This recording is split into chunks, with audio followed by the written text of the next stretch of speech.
everyone? My name is Jamon McKinney, or you can just call me Juice because that is my nickname. Welcome everyone to the Juice Alert episode number 31. If you have not subscribed to the Juice Alert already, be sure to do that right about now. You will not regret it. Also, if you're watching this video on YouTube, be sure to hit that like button right about now. It definitely helps me out here on the channel. You can also find the Juice Alert on podcasting platforms. That includes Spotify, Apple Podcasts, Google Podcasts, wherever you get your podcasts. If you're feeling kind, be sure to leave me a good rating and review. It definitely helps me out right here. Very, very fun show today right here. Obviously, it is Christmas Day, so Merry Christmas to all of you people out there. I'm very thankful for all of you that support the channel, that support the show, all that great stuff. I hope you all have a blessed day. Happy holidays, from me, Jamon McKinney right here. Okay, but yeah, very fun show for you ladies and gentlemen today. We're talking all NBA today, National Basketball Association. 9 topics lined up for you guys today. We'll talk about Michael Jordan, Kevin Durant, Steph Curry, Giannis Antetokounmpo. A lot of good fun stuff to dive into. I am personally still working on my official NBA season predictions for the 2021 NBA season. So I will have that episode out to you guys within the next couple of days, just kind of still gathering up some information and whatnot. But I did want to present a show to you guys today to talk some things in regards to the NBA. So before I get started, I just wanted to say really quickly, you can follow me on Instagram and Twitter if you want to connect with me on a very personal note, or if you want to troll me or get at me, hey, feel free to do it. You can do it on social media. You can follow me on Instagram. My Instagram is Jamon _McKinney, GHIMAN _MCKINNEY. My Twitter account is at GHIMAN MCKINNEY. And if you want to get specific updates in regards to the show, you can follow the Instagram and Twitter accounts for the show. The Twitter account for the show is at the Juice Alert, and the Instagram account is the Juice Alert _. All right, people, so let's jump right into the show right here. So it's pretty obvious that the Los Angeles Lakers defeated the Miami Heat in 6 games during the 2020 NBA Finals. I predicted the Los Angeles Lakers to win that series in 6 games. I felt that Miami was a very well-coached team. I have a lot of respect for Eric Spoelstra. They've got a really good young roster, but I just felt that LeBron James, Anthony Davis, and the experience of the Los Angeles Lakers would just be a little bit too much for the Miami Heat to overcome, and as a result, I can only give them about 2 games. I felt Miami would fight hard. They come ready to play. They do all they can, but in reality, they were just outmanned in that series. LeBron James, Anthony Davis, that's the best overall duo in the entire NBA right now. Arguably 2 top 5 players in the game as we speak today. And obviously the Los Angeles Lakers had a very experienced, roster, as you had Danny Green, Rajon Rondo, Dwight Howard, JaVale McGee. All those guys have, made deep playoff runs, have been in NBA Finals in the past. And in reality, it's hard to bet against LeBron James when he's not going against the Golden State Warriors or the San Antonio Spurs. Things were kind of evened out. LeBron James took advantage of it. And I felt that Miami kind of overachieved a little bit this past year, but, no shame in losing to the Los Angeles Lakers. But it kind of seemed like the Los Angeles Lakers were meant to win the 2020 NBA Finals. It kind of felt like the Lakers were meant to win the NBA Finals, Heading into this past season, there was the narrative surrounding LeBron James that, LeBron James might be washed. He might be falling off. He's in his 17th season. Father Time's finally going to hit LeBron James. There was this, hashtag on Twitter, Washed King, that LeBron James kind of promoted during the offseason because he said, hey, man, listen, I'm going to prove the haters wrong, so I'm going to use the hashtag Washed King, on social media to promote that. And listen, LeBron James, he did underachieve his first season with the Los Angeles Lakers in 2019. He got injured. The team was not very good. They missed the playoffs.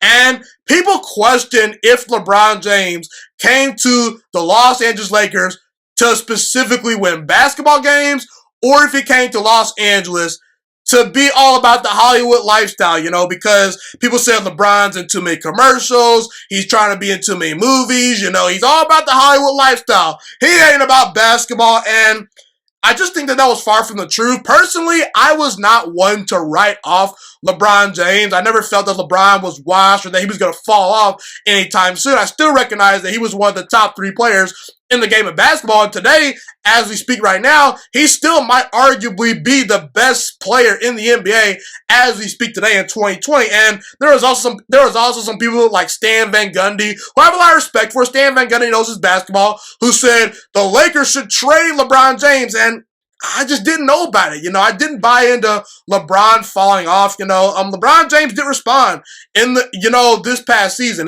During the regular season, he scored 25 points per game, shot 50% from the field. He led the entire NBA in assists for the first time in his career, and he dominated the playoffs, and he played really good defense during the bubble as well. And it kind of seemed like in 2020, things really started to truly line up for one LeBron James, as opposed to it not always lining up in the past, LeBron James was very fortunate that the bubble occurred this year, that the NBA was forced to play in a bubble because, well, LeBron, he's played 17 years in the NBA. Now he's in his 18th season. You mean to tell me that those extra months of rest didn't help LeBron James fully rejuvenate and, really ramp up for the playoffs? If you think not, I think you're mistaken. LeBron, he got several months to rest his body. He looked fresh. He looked rejuvenated in the playoffs. And he faced a Portland Trailblazers team that was fighting to get into the playoffs. They had to play a ton.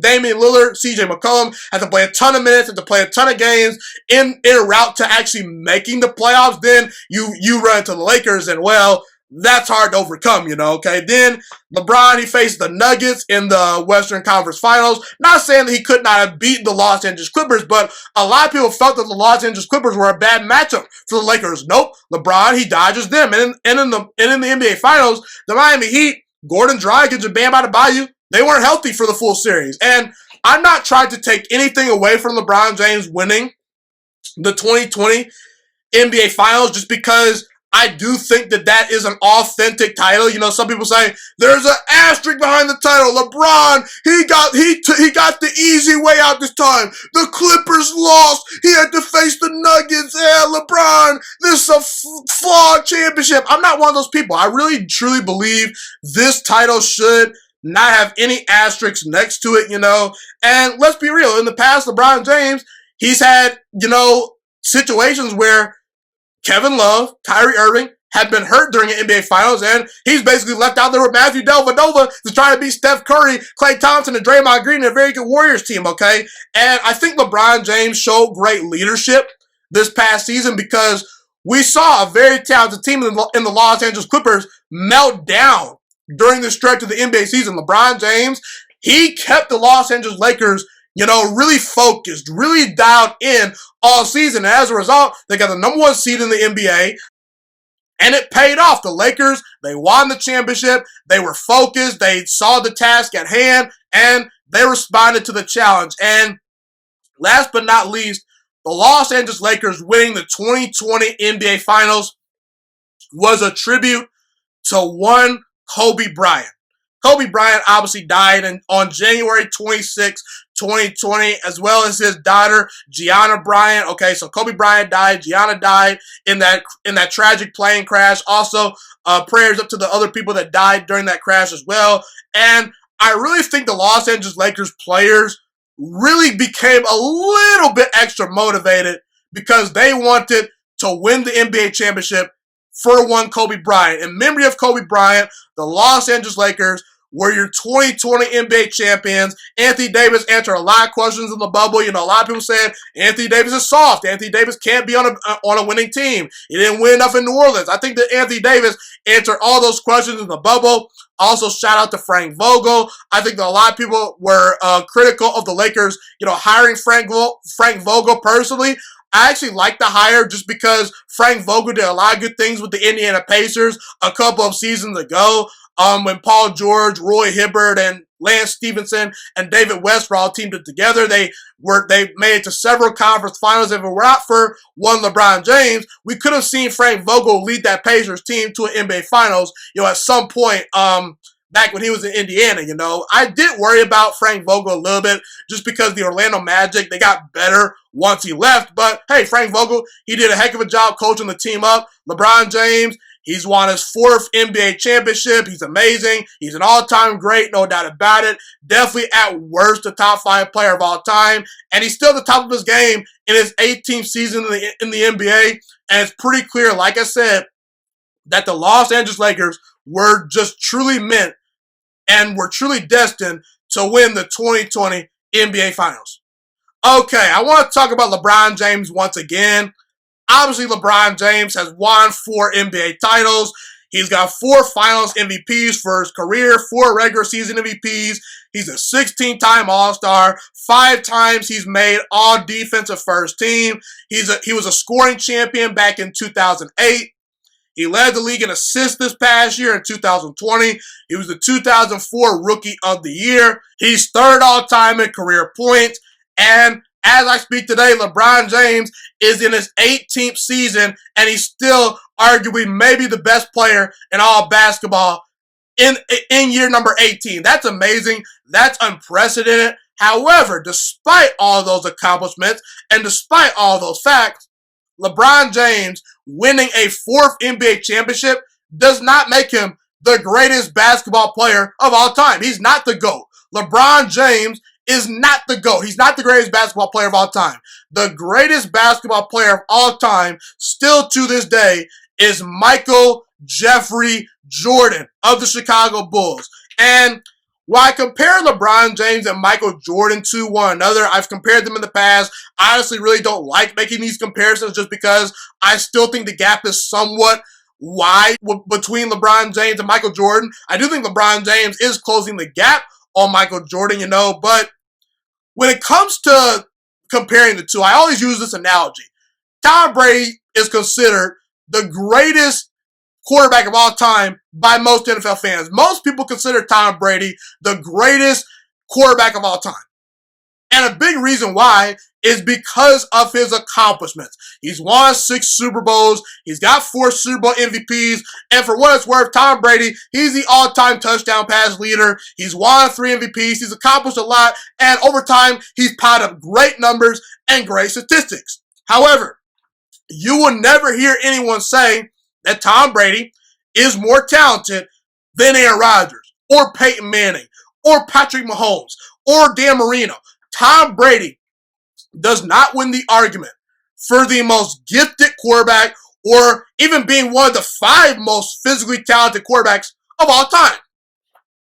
Tom Brady at his peak is not better than Patrick Mahomes. He's not better than Aaron Rodgers. He's not better than Dan Marino.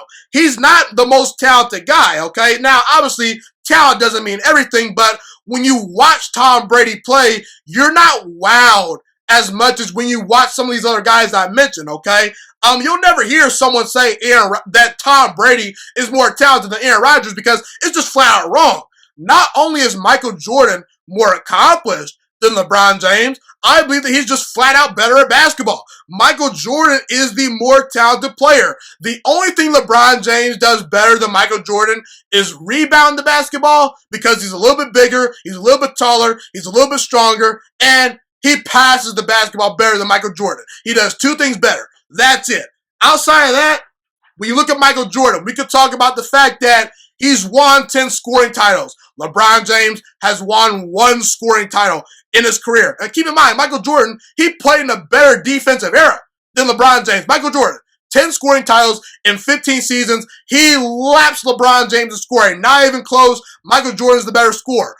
Michael Jordan has more regular season MVPs than LeBron James. 5 MVPs to 4 MVPs from LeBron James. And we can all admit that both Michael Jordan and LeBron James were kind of robbed of some MVPs in the past. The MVP went to Charles Barkley and Karl Malone a couple of times, where it probably should have went to Michael Jordan. LeBron's been robbed of some MVP awards as well, but MJ's got him beat in that regard.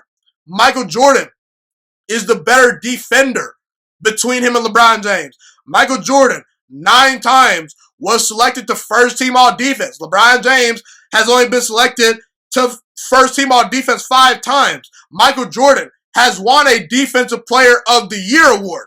LeBron James has never won a Defensive Player of the Year. How many times has LeBron James led the NBA in steals? 0. How many times has Michael Jordan done that? 3. 3 times. Michael Jordan is the better scorer. He's the better shooter. He's the better defender. He's the better free throw shooter. You know, he's the better shooter overall, like I said, okay?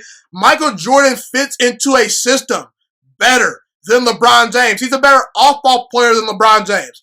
I've always said this. The problem sometimes with LeBron James-led teams is that LeBron James has to be the system. He has to have the ball in his hands at all times to be significantly effective. LeBron James is not the greatest shooter in the world. He's not the best. He's not the best off-ball player in the world. And sometimes LeBron James, you see him getting destroyed by the Golden State Warriors in the NBA Finals.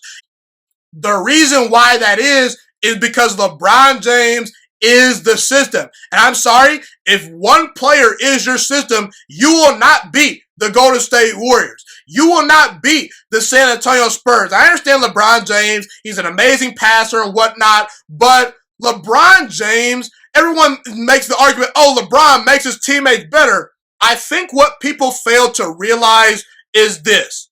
LeBron James makes his team better, not individual players significantly better.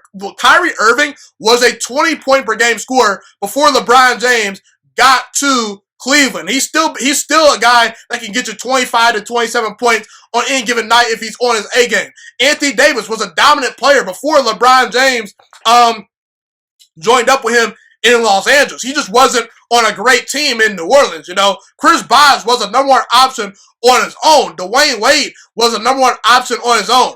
What players has LeBron James made significantly better? He's made those teams better, okay, because he's such a great individual talent.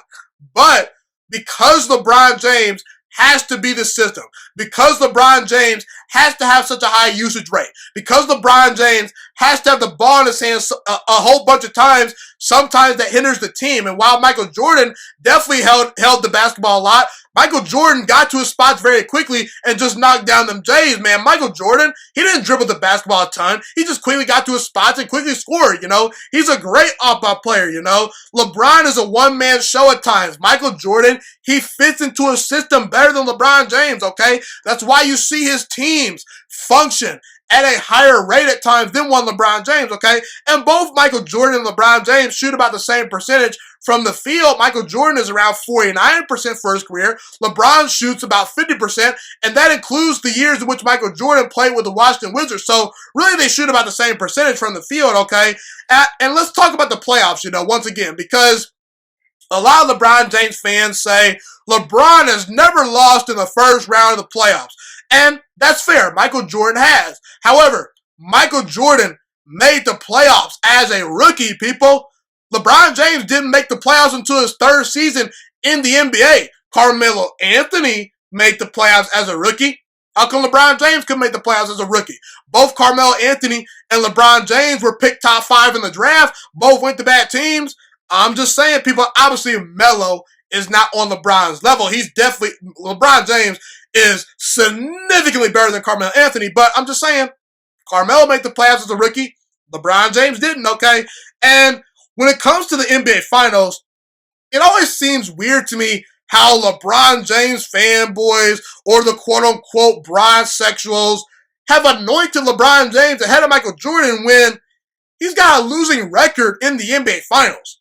Michael Jordan has the same amount of NBA Finals wins as LeBron James has NBA Finals losses. Michael Jordan has won 6 times in the NBA Finals. LeBron James has lost 6 times in the NBA Finals. It just doesn't make sense that the greatest basketball player of all time has more Finals losses than Michael Jordan has Finals wins. I don't understand that. If Tom Brady had the same amount of Super Bowl losses as Joe Montana had Super Bowl wins, do you really think NFL folks would be calling Tom Brady the greatest quarterback of all time? I don't think so. I don't think most people would be saying Tom Brady's the GOAT, Tom Brady's the GOAT, because it just doesn't sound right when you say the greatest player at a singular sport has a losing record in the championship games. It just doesn't sound right to me, okay? And the thing about Michael Jordan is there's an invincibility aura to his game, you know? There's an invincibility aura about his career, you know, because in Michael Jordan's prime, once he got going, once he got Scottie Pippen by his side, he only needed Scottie Pippen, okay? That's the only real true all-star level player that he needed. Once he got Scottie Pippen by his side, he never looked back. He never lost in the biggest moments in the NBA Finals. He never truly got knocked off. In LeBron James' era, we've seen Dirk Nowitzki get his. We've seen Kevin Durant get his. We've seen Tim Duncan get his. We've seen Kawhi Leonard get his. When it comes to Michael Jordan, you never saw that. You never saw Charles Barkley get a championship ring. You never saw Karl Malone get a championship ring, etc., etc. And Michael Jordan, he's three-peated twice. How come LeBron James could not three-peat with the Miami Heat when he stacked the deck with Dwayne Wade and Chris Bosh? He went 2 for 2 in Miami. 2 wins and 2 losses in the NBA Finals. I deem that to be a disappointment. LeBron James underachieved with the Miami Heat. He choked versus the Dallas Mavericks. He was not very good in that series. That may be the biggest all-time choke job by a superstar in NBA history, maybe even sports history, okay? LeBron James lost in a record margin to the San Antonio Spurs back when he was in Miami. How many times has LeBron James been swept in NBA Finals matchups? He's been swept twice. Michael Jordan has never been swept in the NBA Finals. LeBron James has lost 2 times in 5 games in the NBA Finals. Michael Jordan, not only was he 6 for 6 in NBA Finals, 6 wins, 0 losses, undefeated in NBA Finals, he never let his NBA Finals series get to a 7th game. That's the difference between LeBron James and Michael Jordan. Michael Jordan, it was never close with him in these big-time games, okay? And people can say, oh, Michael Jordan, he played against bad competition. He played against weak teams in the finals. That's the narrative that's surrounding Michael Jordan, that he played watered-down competition in the NBA Finals. Okay, let's do a little calculated test right here, people. What's the average amount of wins that Michael Jordan opponents in the NBA Finals have had when they face Michael Jordan? You know, so I did a little calculation, and I tried to figure out what's the average amount of wins an opponent had when facing Michael Jordan in the NBA Finals.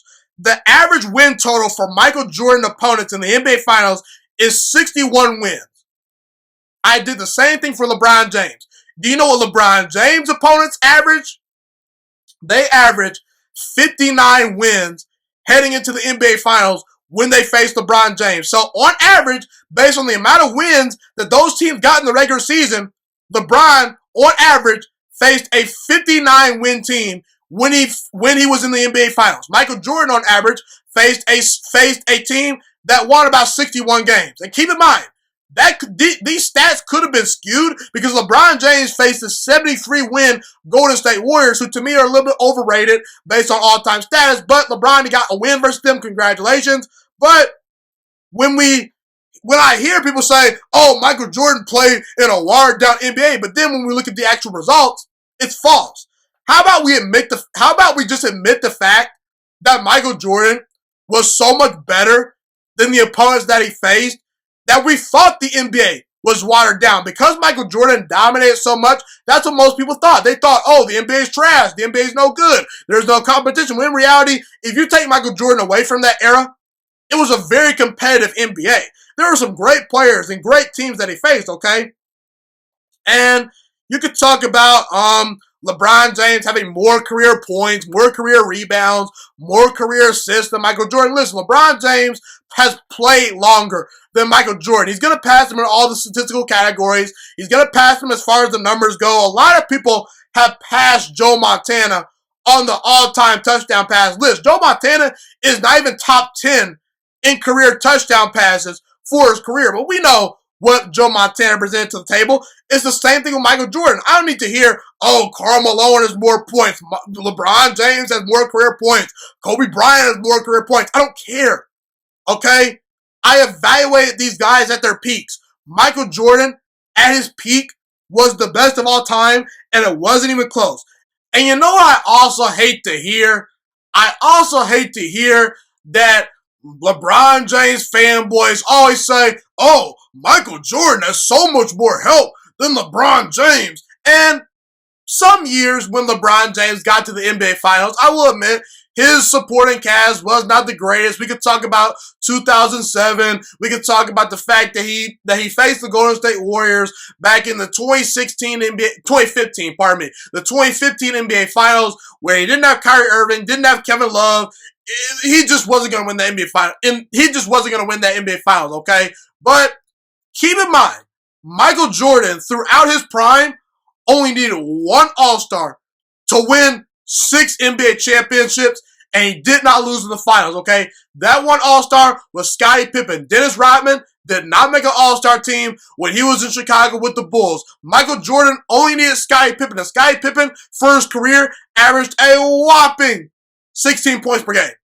LeBron James has needed Dwayne Wade, who won a championship before LeBron James won a championship, by the way. So D-Wade got his before LeBron got his. LeBron had to join D-Wade in Miami, along with Chris Bosh, who on his own, Chris Bosh was a 20-point per game scorer with the Toronto Raptors. He was one of the best players in the entire NBA before he got to Miami. Keep in mind, LeBron James has needed Kyrie Irving, a career, I believe, 20-point per game scorer. You know, most of you know Kyrie Irving's one of the top 5 point guards in all of basketball. Keep in mind, Kevin Love, when he was with the Minnesota Timberwolves, he averaged over 20 points per game as a number 1 option, okay? Keep in mind, Anthony Davis was a top 10 player before LeBron James allowed him to team up with him in New Orleans. I'm not saying LeBron James did not elevate those players to new statuses as far as winning goes, but LeBron and James at times have stacked the deck. Michael Jordan did not have to stack the deck in ways LeBron James actually did. So in reality, people, the narrative that LeBron James has had no help, that Michael Jordan always had more help than LeBron James, is just false. And people can say, oh, Michael Jordan was on a 72-win Chicago Bulls team. The reason the Chicago Bulls were the prohibitive favorites was because of one, Michael Jordan. When you have Michael Jordan on your team, as long as he just had one All-Star, keep in mind, Scottie Pippen averaged 16 points for his career, he would not be stopped. And last but not least, Michael Jordan is just flat out more clutch than LeBron James. In the postseason and regular season combined, you know who has the most buzzer beaters of all time? It's Michael Jeffrey Jordan with 9. Now, LeBron James does have 7 career buzzer beaters for his career, but LeBron James has played in 274 more career games as far as the postseason and regular season is concerned, and he still does not have more career buzzer beaters and more career clutch shots, in my opinion, than Michael Jeffrey Jordan, okay? So, in reality, people, LeBron James fanboys, you gotta slow it down a little bit. Is LeBron James an all-time great? Yes, he is.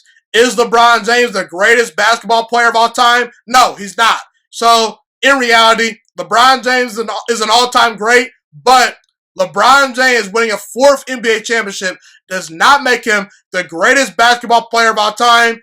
And as I speak today in 2020, Michael Jordan is still the greatest basketball player of all time. And there's still sort of a wide gap between him and everyone else that has ever played the game of basketball. That's just my opinion, though. Okay, let's move on to this next topic right here. Kevin Durant. Let me talk about Kevin Durant. Kevin Durant is officially back in action. It's been over 500 days since he's played an NBA game. Kevin Durant, he returned on opening night. He was excellent versus his old team, the Golden State Warriors. He scored 22 points, shot 43% from the field, and the Golden State Warriors lost the game 99-125 as a blowout victory. The Brooklyn Nets got a big-time win, and Kevin Durant, he looked good as new, coming off an Achilles tear, coming off that Achilles injury in which he suffered during the 2019 NBA Finals. A lot of people question, would Kevin Durant be the same player coming back? Kevin Durant he still looks like the Kevin Durant of old. And to be quite honest with you, Kevin Durant hasn't even hit his full stride yet. Wait till Kevin Durant gets about 20 to 25 games under his belt during the NBA season. He's going to start looking even scarier and scarier and scarier. Kevin Durant is officially back. He's teamed up with Kyrie Irving in Brooklyn to try to win a championship. Steve Nash is now the long-term head coach in Brooklyn, and at least for now.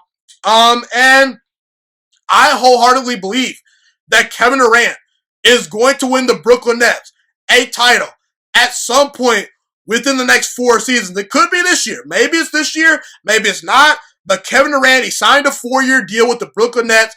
At some point during the Kevin Durant era, he will lead them to winning an NBA championship, okay? You know, and Kevin Durant is super duper motivated, you know. Why did he choose the Brooklyn Nets? Well, for one, he chose the Brooklyn Nets because they're a very talented team that has a lot of upside. You know, we'll talk about the team a little bit later during the segment. But here's the thing: Kevin Durant joined the Golden State Warriors and was a very controversial move at the time. He had just lost to the Golden State Warriors in the NBA playoffs. He had blown a 3-1 lead. He joined a 73-win team. And while most people believed that Kevin Durant by far was the best player on that team, some Steph Curry fanboys say Curry was the better player, and they're just flat out wrong. They don't know what they're talking about. But it's pretty obvious that Kevin Durant, he was the best player in Golden State. He got the Finals MVPs. He put them over the top. But everyone said, oh, Kevin Durant, he kind of took the easy way out. He kind of, you know, stacked the deck. He joined Steph Curry, who had already established a culture, you know. I want to see Kevin Durant lead his own team. And that was a fair criticism to a certain degree. Personally, I felt that when Kevin Durant had won back-to-back NBA Finals and when he was on his way to winning a third straight NBA Finals versus the Toronto Raptors, that he was maybe arguably the best player in the entire world and that he had maybe surpassed LeBron James. But in reality, at worst, him and LeBron James were 1A and 1B. But people said Kevin Durant took the easy way out. They clowned Kevin Durant. They were trolling him on social media. They said Kevin Durant, he can only win with multiple superstars. He can only win when he stacks the deck. Let's see Kevin Durant go to another team where he is by far the best player and the leader of that franchise. And that is what Kevin Durant set out to do by joining the Brooklyn Nets. Because the Brooklyn Nets have not won an NBA championship since 1976. It has been ages since the Brooklyn Nets have won an NBA Finals. If Kevin Durant wins the Brooklyn Nets to NBA Finals at some point over the next couple of years, he will be praised to no end, and he will undisputedly be the best player in all basketball. He'll easily be a top 10 player of all time. And he will have 100% validated his legacy. Kevin Durant is chasing validation with the Brooklyn Nets. He's motivated. He wants the full credit that he felt he did not get in Golden State when he won back-to-back Finals MVPs, beating LeBron James and the Cleveland Cavaliers. Now, personally, I don't think Kevin Durant needs much validation. I think Kevin Durant is a bona fide Hall of Famer, maybe arguably a top 10 player of all time. He's at least very close, in my opinion. You know, for me, Kevin Durant does not need validation, but to most fans out there, they recognize for the most part that throughout Kevin Durant's prime, he's been the best player in basketball, not named LeBron James, but they just did not fully give him the credit that I think that he truly deserved in Golden State for averaging 35 points and 5 assists and 7 rebounds on LeBron James' head. He destroyed LeBron James and the Cleveland Cavaliers, but he didn't get the credit they felt he deserved. So he's chasing validation in Brooklyn, and I believe he's a great chance to validate his legacy in Brooklyn, and I believe he will 100% do it because a motivated Kevin Durant is a scary sight because that guy, he has no weaknesses to his game. He's a lethal shooter. He's a lethal scorer. He's an all-time great player. And Kevin Durant is joining a very good and very talented Brooklyn Nets team. Obviously, you've got Kyrie Irving as your point guard. He's great. He's a top 5 point guard in the game of basketball today. If you just count true point guards, you know, if you want to count the James Hardens of the world or the Luka Doncic's of the world, or the LeBron James of the world, if you're considering him a point guard, then you may not think Kyrie Irving's a point guard that is top 5 at his position, but Kyrie Irving, one of the best players in all of basketball. You know, he can give you easily 22 to 25 points per game each night, you know. Joe Harris, he's a good player, you know. Spencer Dinwiddie, Karis LeVert, Jared Allen, you know. Landry Shamet, Jeff Green, you know. Taurean Prince. The Brooklyn Nets, they might arguably be the deepest team in all of basketball. And despite Kevin Durant being hurt last year and Kyrie Irving only playing in 20 games last year, the Brooklyn Nets were a playoff team in the Eastern Conference. This Brooklyn Nets team is really, really deep. And now if you add a healthy Kyrie Irving, pair it with Kevin Durant, who to me is at worst a top 3 player in all of basketball right now, I think the Brooklyn Nets are better than the Philadelphia 76ers. I believe they're better than the Miami Heat.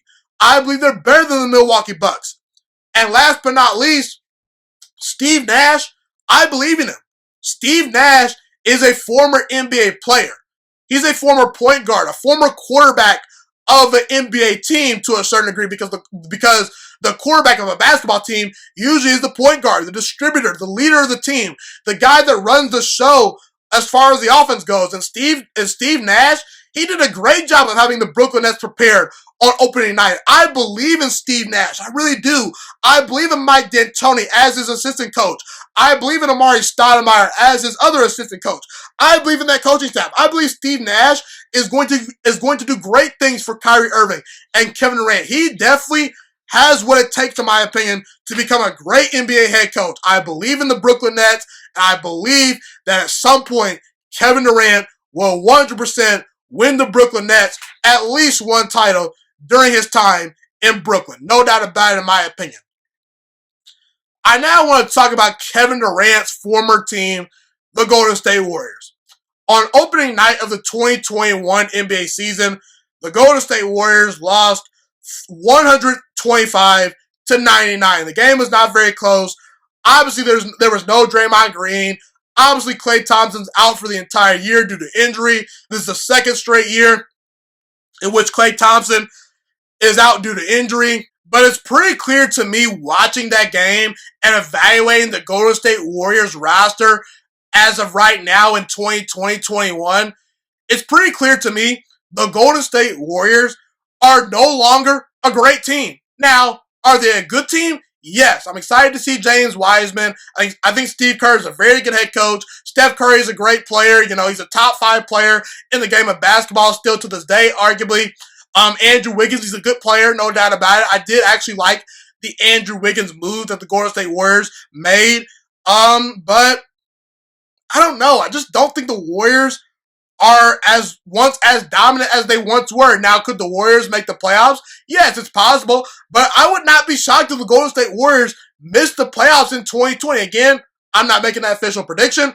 I'll make that prediction about a couple days from now when I release my prediction episode here on the show. But it's pretty clear to me the Golden State Warriors dynasty is officially over. I said that about a year ago, and I'm still confident in saying that today. I don't think the Golden State Warriors are ever going to be the most dominant team in basketball again. And more than likely, Steph Curry and Klay Thompson are done winning championships. If they maybe could get back to a finals, maybe it's possible if they could win another championship, but I doubt it. I'm pretty confident in saying that the Golden State Warriors dynasty is officially over. Maybe Klay and Steph could win another title, but I don't think the Warriors are ever going to be what they once were. You know, they were the best team in all of basketball. They were the cream of the crop of the NBA for about a 5-year stretch from 2015 to 2019. They captured 3 NBA titles during that stretch. Steph Curry caught fire in 2015. He was able to lead the Warriors to a championship. Now, granted, it was versus LeBron James and Matthew Dellavedova and a bunch of randoms just because Kevin Love and Kyrie Irving were hurt during that series. In the very next year, oh, what do you know? LeBron James wins the NBA Finals versus Steph Curry and Klay Thompson and the crew in their home stadium in Golden State. And then, you know, the Warriors, they add Kevin Durant, and they didn't look back after that. Kevin Durant is really, truly what made the Golden State Warriors a dynasty. He put them over the top. They would not have become a dynasty if it were not for Kevin Durant. But those days are over, and I think the Golden State Warriors could have won a third straight championship had Kevin Durant not have gotten injured during the 2019 NBA Finals. But unfortunately, the dynasty's over. Injuries have derailed the dynasty, and in reality, teams getting better have derailed the dynasty. The Lakers are pretty good right now. The Clippers are really good right now. The Nuggets are really good right now. The Blazers are really good. The Dallas Mavericks have a chance to be very good this year. And then you got up-and-coming teams like the Pelicans and the Grizzlies in the West as well. And out East, the Brooklyn Nets, you just saw them play the Golden State Warriors. They're much better than Golden State. The Miami Heat are much better. And the Milwaukee Bucks are much better than the Golden State Warriors. As we speak today, the Golden State Warriors, they might not make the playoffs this year in the West, like I said. Now, it may happen, it may not, but we'll see, man. But in reality, Steph Curry, he's 32 years old. Klay Thompson's 30. Draymond Green is now officially 30. All three of those guys are in their 30s.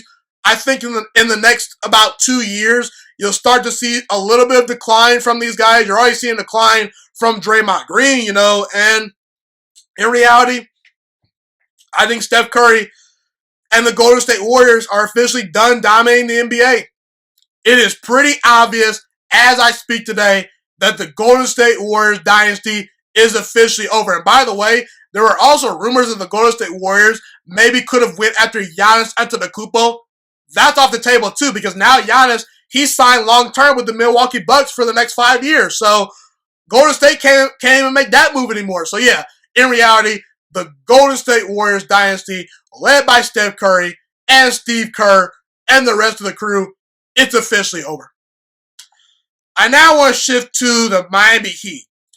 So the Miami Heat lost to the Los Angeles Lakers in 6 games during the 2020 NBA Finals. And I said, at the time when the Miami Heat were heading into the finals matchup with the Lakers, the Miami Heat were going to lose the series. They were going to lose the series in 6 games. I was right. Okay, I just felt that Miami, they were a good team, but I felt they overachieved a little bit. They had a great run. They deserved to be there, but I just felt that the Lakers were going to be too overpowering for the Miami Heat to overcome. LeBron James, Anthony Davis, they're a great duo. The Lakers, they had a great team. They were an experienced unit. In reality, the Miami Heat, they just weren't ready for the challenge. And hey, they lost, and there's no shame in losing that series to LeBron James and Anthony Davis, in my opinion. But the Miami Heat's championship window, to me, is still pretty wide open. To me, Erik Spoelstra, the head coach of the Miami Heat, he does not get enough credit for how good he is, okay? He really doesn't, Erik Spoelstra's won an NBA title in the past with the Miami Heat. He won 2 titles with LeBron James and Dwayne Wade teaming up. If I could play for any head coach in the NBA right now, I would actually pick Erik Spoelstra. I'm a huge fan of Erik Spoelstra. The guy's fun. He's energetic. He seems like a player's head coach, definitely. He gets the most out of his players. And he's made several runs to the NBA Finals, and I don't think he gets enough credit for what he's accomplished as a head coach, And the Miami Heat still have a very, very good roster, in my opinion, put in place. Now, teams like the Bucks are pretty good. The Philadelphia 76ers could be a threat. And obviously, now that Kevin Durant has returned to the NBA, now that he's in the Eastern Conference, it's going to be much more tougher for the Miami Heat to get back to the dance. And also, I do think the Miami Heat did benefit from playing in a bubble this past year, just because you did not have to play true road games. The Miami Heat came into the NBA bubble knowing exactly who they were. Teams like the Clippers were kind of figuring things out. Other teams were figuring things out as well, like the Houston Rockets, like the Philadelphia 76ers. The Miami Heat, not so much. Not trying to take anything away from the Miami Heat. I'm just saying, now we're really going to see how good this team is, and we're really going to see if Miami can take that next step, because they're probably going to have to play some true road games from this point going forward. But when you look at this Miami Heat roster, Jimmy Butler, to me, Jimmy Butler is a top 10 player in the NBA right now, in my opinion. He definitely is that guy. I would put Jimmy Butler in my top 10. Now, he's much more closer to number 10 than per se number 5, but I think Jimmy Butler is among one of the better players in the NBA right now. Definitely. 100%, In the NBA Finals, Jimmy Butler put together a really good performance. In game number 3 of the NBA Finals, he had a 40-point triple-double. When the Miami Heat had their back against the wall, facing elimination, Jimmy Butler responded with a 35-point triple-double. He was playing great defense. He went toe-to-toe with LeBron James, and obviously he lost that battle, but Jimmy Butler showed me something in those NBA Finals. He really did. He showed me he can elevate under pressure. Giannis Antetokounmpo, I love him. I think Giannis is great. He's a top 10 player in the game of basketball today, but Giannis cannot elevate under pressure, at least up to this point in his career. James Harden at times, he sometimes shrinks under pressure, Jimmy Butler, he showed in the biggest moments he can elevate under pressure. He's an excellent defender. He's going to give you 20 to 25 points on every given night most of the time. And Jimmy Butler sets the tone. He really changed the culture in Miami. Maybe not changed the culture, but he took the culture to another level. The Miami Heat went from a good playoff team to a team that went all the way to the NBA Finals because of Jimmy Butler. And how ironic is it that the Chicago Bulls have been struggling to make the playoffs ever since Jimmy Butler left them? How ironic is it that the last time the Minnesota Timberwolves were in the playoffs was when Jimmy Butler was on the roster? How ironic is it that the Philadelphia 76ers were one shot away from getting to the conference finals when Jimmy Butler was on their roster? And a year ago, they can't get out of the first round. Jimmy Butler was their closer. He meant everything to that team. Jimmy Butler sets the tone. He's a winning player. He's a guy that I would 100% want on my roster. He's a top 10 player. He sets the tone. And Jimmy Butler, he still has a lot of good years left in him, in my opinion. Bam Adebayo, he's a good young player. Bam really took a big-time step this past year. We shall see if Bam Adebayo can continue to build upon what he did last year. He's a really good young player.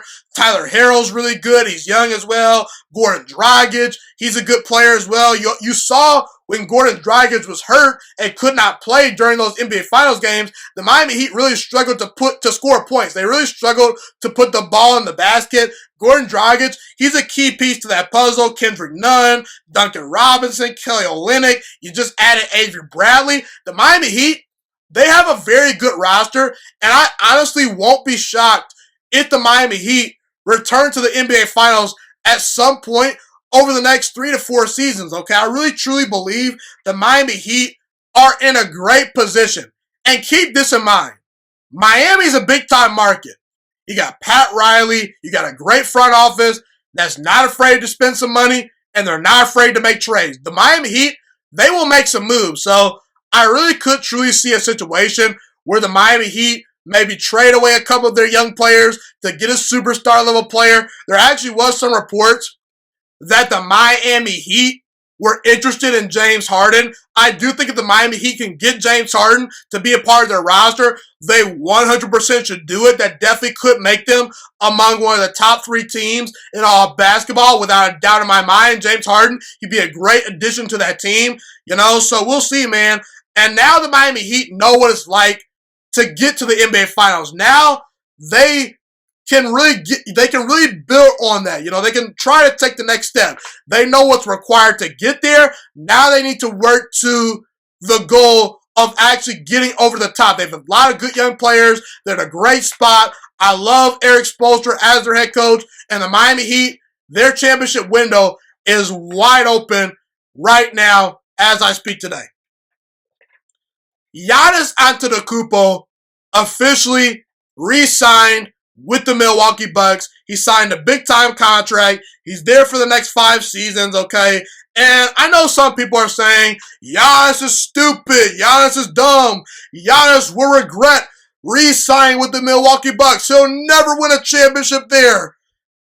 And I just say to those people, I disagree.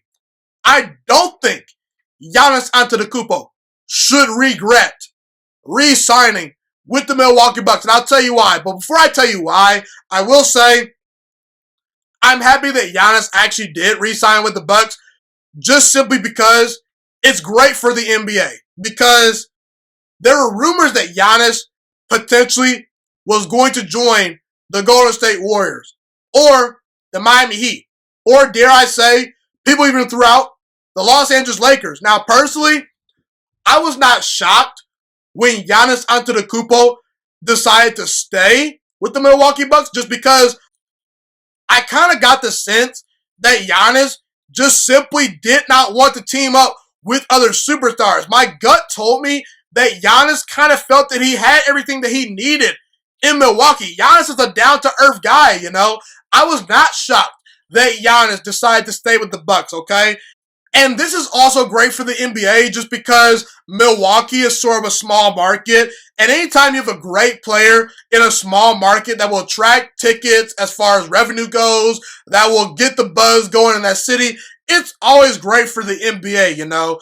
And if Giannis Antetokounmpo leaves the Milwaukee Bucks, you can pretty much just cancel the Milwaukee Bucks from being on primetime TV because, well, in reality, that's not a championship team without Giannis Antetokounmpo, okay? But why do I believe Giannis should not regret staying in Milwaukee? Because here's the thing, people. A lot of you out there that are fans of Kevin Durant, LeBron James, you watch them play, and you think you know a ton about them just because of what you read on Wikipedia or on Google, or based on what you see on the court, you think you know what they're thinking. But in reality, we don't know jack about these players, okay? You don't know how much LeBron James or Kevin Durant go out to party. You don't know their favorite food. You don't know their favorite drink. You don't know what kind of women they like to date. You don't know what it's like having them at practice. You think that you know because you hear everything about them, because you hear good reports, you hear their teammates speak highly of them. But until you're actually there, you don't truly know, okay? And you don't know if the individual player believes in the organization. Heck, Kevin Durant, he kept saying, I'm thinking about staying in Oklahoma City. You know, he kept saying, I love the culture. I love Russell Westbrook. But in reality, Kevin Durant, all those things were thrown out the window when he made his decision. Folks, let Giannis Antetokounmpo be Giannis Antetokounmpo. Let the Greek freak be himself. Let Giannis be Giannis. People could say, oh, because Giannis didn't sign with another team, because he didn't join up with superstars, he doesn't want to win a championship. He's soft. How do you have any living proof of that? Are you a guy that entered Giannis Antetokounmpo's brain? Do you know what he's thinking? Because in reality, you think you know, but you don't know, okay? How do you know that? You don't know that, okay? Maybe Giannis thinks that he can win a title in Milwaukee with the Bucks. Now, whether that's true or not, that's a different story. You know, we could evaluate the roster, we could talk about the players, and we can determine if we think the Milwaukee Bucks are a championship team based on the moves they make and based on the games that are played. But just because we do that, that doesn't mean that Giannis doesn't think otherwise, you know? Whether it's a true story or not, Giannis apparently thinks that Milwaukee is probably good enough to win a championship. And if he doesn't think that, well, guess what? He probably just wants to stay in Milwaukee, okay? But we'll never know, okay? Folks, there's a lot of girls out there that think they're 10s, when in reality, they're about a 6 or a 7. There's a lot of people out there that think they can become Major League Baseball players. But in reality, less than 1% of the entire population currently is playing Major League Baseball. Whether things are reality is a whole nother story. And it's pretty clear to me that Giannis Antetokounmpo is at least trying to win a championship in Milwaukee. And I gotta respect that. There's so many superstar players that are ducking and running from the challenge, like Kevin Durant, you know, LeBron James, even Paul Pierce and Ray Allen. They stacked the deck back in Boston. And listen, I got no problem with Durant, with LeBron, with Paul Pierce, with these guys joining other great players. Got no problem with them stacking the deck. If you want to do that, that's fine. But what if Giannis Antetokounmpo wins a title in Milwaukee? His ring is really truly going to mean something, okay? It's going to mean a whole lot more than the rings that Kevin Durant won in Golden State when he kind of maybe took the easy way out. A lot of people think that. Personally, I disagree. No championship is won, with the easy path. But people think that KD stacked the deck and he took the easy way out. They won't think that way about Giannis. People think that LeBron James took the easy way out. Personally, I don't think that he did, but, they're going to give Giannis a whole lot more credit than what they gave LeBron James when he stacked the deck in Miami. And I'm rooting for Giannis Antetokounmpo. I have a lot of respect for him, It's pretty clear to me that Giannis believes in the Milwaukee Bucks organization. It's pretty clear to me that he likes living in Milwaukee. And for what it's worth, the Milwaukee Bucks apparently did enough in the offseason to convince him that they're going to put a championship caliber team on the table for him, okay? They went out and signed Drew Holiday. They got DJ Augustine. They got Bobby Portis. They got Brian Forbes. They got Tony Craig. Whether these guys are good enough to win a championship or not, we'll wait and see. But the Milwaukee Bucks clearly made enough moves to convince Giannis, hey, we're doing something right here to try to appease you. We care about winning championships. We care about improving our roster. And for what it's worth, the Milwaukee Bucks are not a big-time market, so you're going to have to, sign these marginal players or make some big-time trades, and that's exactly what the Milwaukee Bucks did, okay? So, I don't think Giannis Antetokounmpo should regret staying with the Milwaukee Bucks. I think that he actually made the right decision for him personally. I got nothing but respect for Giannis Antetokounmpo. And it's not like Giannis Antetokounmpo is stuck in Milwaukee forever. He signed a 5-year extension. Giannis is still 26 years old. He can go to another team after that 5-year extension is up. Giannis has options, people. And in reality, I do not believe that Giannis should regret staying with the Milwaukee Bucks for the next 5 seasons. So I now want to talk about Luka Doncic and the Dallas Mavericks. I believe that Luka Doncic and the Dallas Mavericks are the future of the NBA. And what do I mean by that? I believe starting this year, in 2021, we're going to start to take the Dallas Mavericks very seriously. And I think that at some point in the next 3 to 4 seasons, Luka Doncic very well could take the title as the best player in all of basketball. It's only a matter of time, in my opinion, before Luka Doncic becomes the best player in the entire NBA. And I would not be shocked if the Dallas Mavericks are the next NBA dynasty. Let's dive into all those statements that I made, okay? Luka Doncic is truly a special player, Out of all the up-and-coming rising stars in the NBA, if I could choose between all of them, I'd take Luka Doncic number 1 overall, okay? Don't give me Donovan Mitchell. Don't give me Jamal Murray. Don't give me Trae Young. Don't give me Jason Tatum. Please don't give me Zion. I think Zion Williamson's a little bit overrated. Give me Luka Doncic. Give me that guy.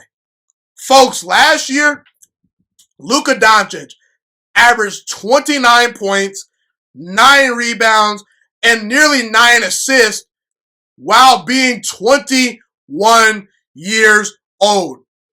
There's a reason why people on ESPN were making topics about whether Luka Doncic was the best 20-year-old of all time. There's a reason. He's that legit. And I've said in the past, I believe Luka Doncic is going to score over 30,000 points in his career.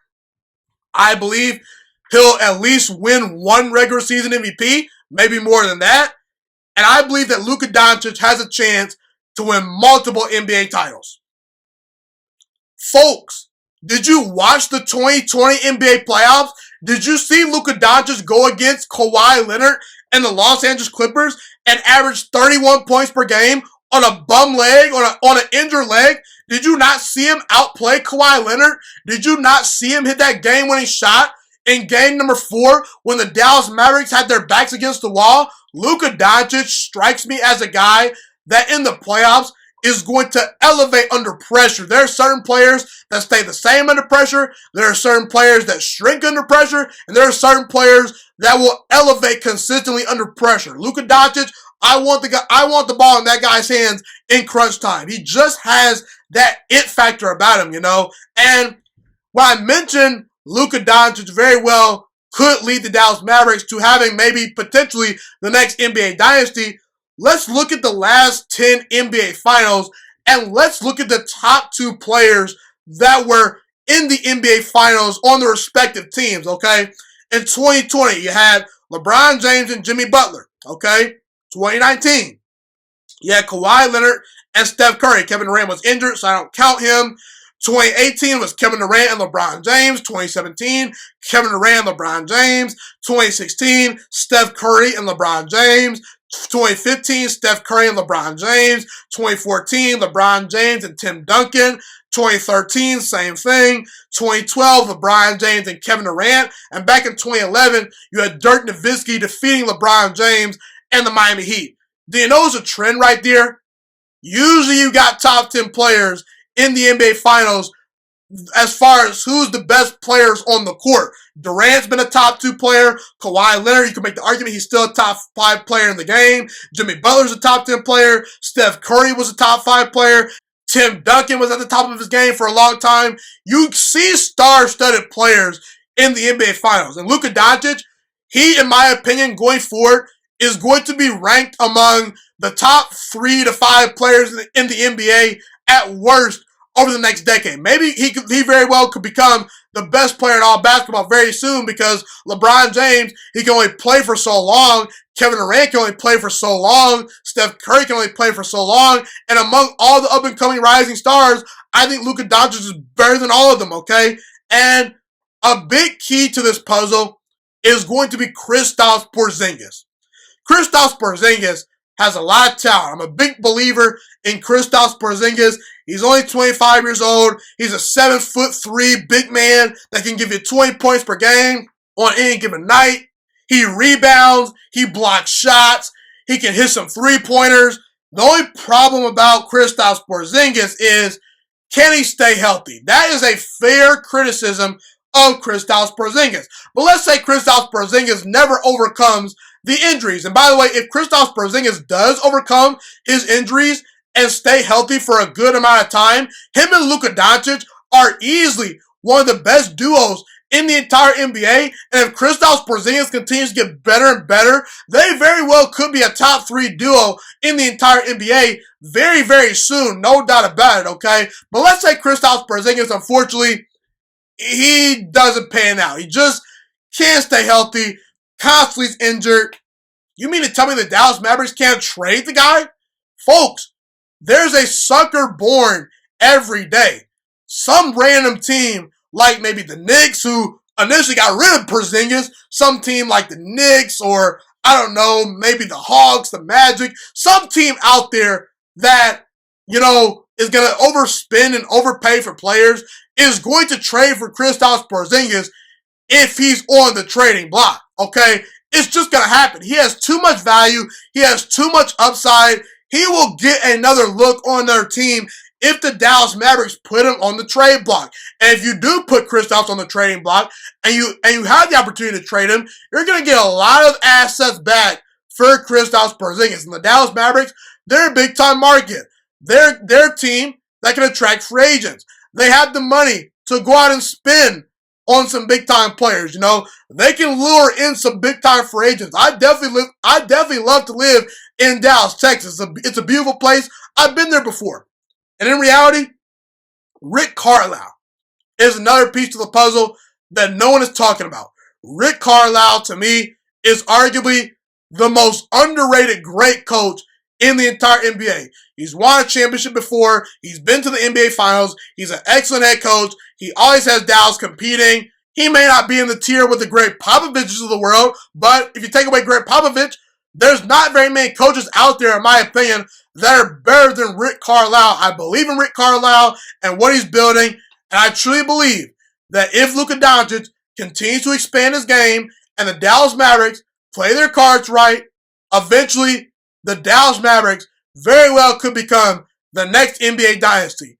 The Dallas Mavericks are the future of the NBA as I speak today, and starting this year in 2021, we're going to have to start taking the Dallas Mavericks, along with Luka Doncic and the crew, very, very seriously. So, the Los Angeles Clippers defeated the Los Angeles Lakers on opening night of the 2021 NBA season. They won the game 116-109, and I expected this to happen. I really did. I felt the Clippers would come out and try to prove a point to the world after getting embarrassed in the NBA playoffs by losing to the Denver Nuggets, by blowing a 3-1 lead in the playoffs. And I felt that last year the Clippers matched up pretty well with the Los Angeles Lakers, and it seems like that's the case as I speak today. They're a very good matchup for the Lakers. Kawhi Leonard didn't shoot the best that night when the Clippers beat the Lakers, but he did have 26 points. Paul George, he dropped 33 points. Serge Ibaka, he proved to be a very good addition to the team. I like that addition. Nicholas Batum came in, didn't score a whole bunch of points, but he was distributing, he was rebounding, he did some good things, played some great defense. Patrick Beverley, Zubac, Lou Williams, they're going to contribute. They're going to give you some good points each night. The Clippers are a very talented team. And I'm going to say this right now. Do not sleep on the Los Angeles Clippers rebooting this year in 2020, and don't sleep on the Los Angeles Clippers as a championship contender. And I know what you're probably thinking. You're probably saying, oh, the Los Angeles Clippers, they're going to choke again in the playoffs. They blew a 3-1 lead to the Nuggets. I don't trust them. Paul George, Kawhi, they were low managing too much last year. I can't trust them. And I understand that. I truly understand that. I do believe that teams like the Lakers and teams out east like the Brooklyn Nets probably should be favored over the Clippers as far as who's going to win the championship. Right now, today, if you were to put a gun to my head and say, Jamal, who makes the NBA Finals? I'd probably say the Nets and the Lakers, okay? But I won't be shocked if the Clippers find a way to get to the finals. I won't be shocked if the Clippers find a way to win the NBA championship. I won't be shocked at all. I think what happened last year was people were too high on the Los Angeles Clippers, and this year, I think they're a little bit too low on the Los Angeles Clippers, you know? Don't forget, despite the Nuggets coming back on the Clippers from, down 3-1, let's not forget, the Clippers were dominating that series for a good length of time. In game number 5, they led that game by 15 points at one point. Unfortunately, they blew the lead. In game number 6, they led that game by 19 points at one point, but unfortunately, they blew the lead. And in game number 7, the closeout game in which Paul George and Kawhi Leonard obviously melted down, the Clippers were up by 12 points at one point in that game. So, listen, people, the Clippers, had they have just focused a little bit more, had Kawhi Leonard have showed up in the playoffs at that moment in time, had Paul George not have been too busy hitting the backside of the rim, the Clippers very well could have been going to the conference finals. And yes, I understand the Los Angeles Lakers made it to the NBA Finals. They beat the Denver Nuggets in 5 games. The Clippers blew a 3-1 lead to the Denver Nuggets. Congratulations to the Los Angeles Lakers. But last year, it was pretty clear when I watched the Lakers and the Clippers play, the Clippers were a bad matchup for the Los Angeles Lakers. If I'm the Los Angeles Lakers and I can avoid the Los Angeles Clippers in the playoffs, I want no part of those guys. I definitely would take that pass to avoid them if I can. I'd take the Nuggets over the Clippers 100% if I'm going to face a team, if I could choose between the two, okay? So, in reality, people, I believe in what Tyronn Lue is preaching amongst those guys in that locker room. I believe the Clippers are motivated this year. I believe Paul George and Kawhi Leonard definitely are going to take it upon themselves to really challenge themselves this year and to try to get over the hump. The Clippers don't have a talent issue. The issue with the Clippers is, can they get over the hump and can they stay focused and not blow those leads, because last year, they had all the talent in the world. They had the pieces. They just did not do the necessary little things to put them all together. They tried to cheat the process. And Tyronn Lue, he's not going to allow the players this year to cheat the process. And we very well could see the Lakers and Clippers meet up in the conference finals, and we very well could see LeBron James and the Lakers beat the Clippers. It will not shock me at all. but it won't shock me if the Clippers found a way to beat the Lakers. I'm just saying, people. So in reality, I would not sleep for 1 second on Kawhi Leonard and the Los Angeles Clippers as far as them competing to try to win the NBA Finals going forward. That's just my opinion. However, I now want to end the show by talking about the Denver Nuggets. So the Denver Nuggets had an amazing year in 2020.